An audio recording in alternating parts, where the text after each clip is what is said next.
The invention of polyester fleece in the 1980s changed the way we dress for the cold. Instead of heavy and constricting clothing, we can now layer with lightweight fleece. Its texture gives us that warm, fuzzy feeling, and so does the philosophy behind it, because it's often woven with recycled yarn.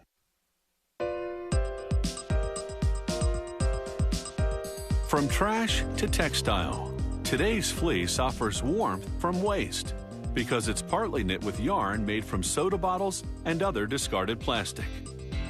The recycled yarn looks and feels exactly the same as the virgin kind. They both unwind into a huge circular knitting machine.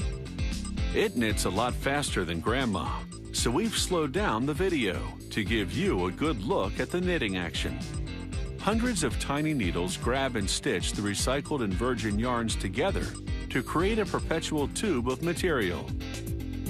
This machine generates 3 feet of polyester every 2 minutes. Big metal brackets flatten the knitted tube so it can be taken up by a spool. Inspectors check for any major flaws. If necessary, they'll halt production until the problem can be fixed. Then it's over to the laundry department, where a cylindrical machine washes and dries the material. It then dyes the fabric under pressure and adds a water-repellent chemical to the fabric.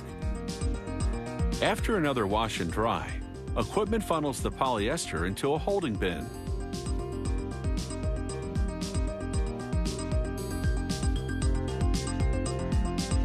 They feed the long polyester tubing through a device that twists it to wring out the rest of the water. As the knitted tube exits the twister, a circular cutter slits it, turning it into a sheet. This sheet of fabric is thin and not fleecy at all at this point. One side is a smooth knit, while the other is rougher. It has thousands of tiny loops.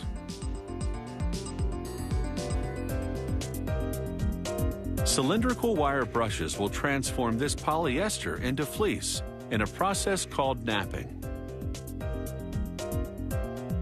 Each brush spins at a different speed. It's all carefully calculated to break the knitted loops without tearing the fabric.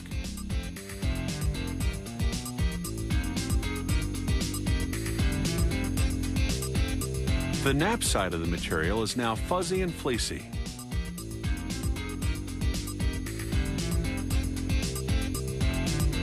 The smooth side of the fabric winds around a second set of spinning brushes. They pull fibers through from the fleecy side to evenly distribute them on both sides. The double brushing increases the fabric's thickness 5-fold and builds air pockets into the fleecy pile for insulation. All this without adding weight. A spiraling blade then shears the fibers to a uniform length to prevent pilling, which looks bad and can compromise those insulating air pockets.